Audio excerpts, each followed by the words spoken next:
My name is James McBride. I'm 64 years old. I go by the name of Jesse. It's a nickname I've had since I've been 1. I was a construction pipe fitter welder. We did HVAC systems in hospitals, schools, all types of process piping. I was probably about 41 years old, and I was actually on a job carrying welding lead upstairs, and I found that I couldn't quite get up the stairs without stopping at every level because I was huffing and puffing. The internist I saw, he heard a murmur and he says, "I think we need to get an echocardiogram." And the echo showed that I had a 7.3 aortic aneurysm. Then just my wife and I just looked at each other and couldn't believe it and tried to go from there.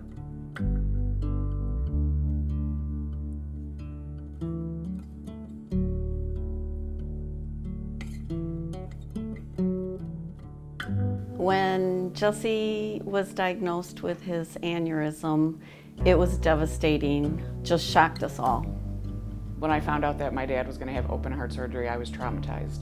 I can remember going into my volleyball coach's office and trying to tell her I had just heard this news, and I couldn't even talk. I just sobbed, and it just seemed like it was the end of the world.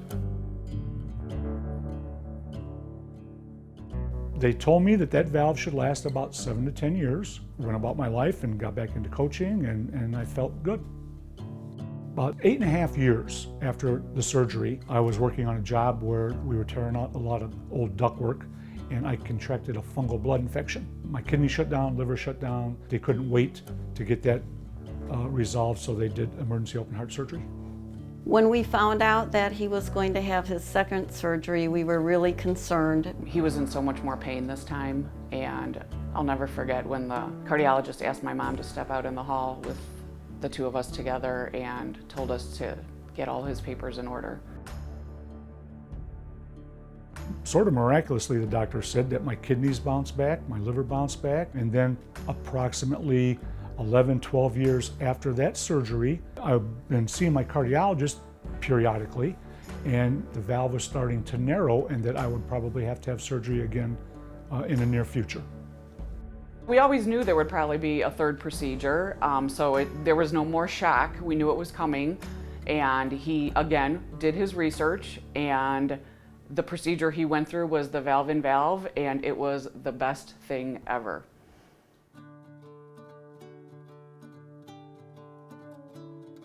Valve-in-valve procedure refers to a transcatheter heart valve procedure where we put a transcatheter heart valve inside an old surgical tissue valve. What made Mr. McBride an excellent candidate for the valve-in-valve procedure was because he already had a surgical aortic valve replacement with a tissue valve in the past, and he had some comorbidities that would prefer a transcatheter approach over a surgical approach. When I woke up the day of surgery, I could tell immediately the difference. I could breathe easier. That evening, I got up and I walked, and I didn't get tired whatsoever. It was the best procedure I had. I would recommend Northwestern to anybody just because of the doctors they have, the care they have. Everybody that you walk in, even to the person greeting you and asking you for information, is just so friendly.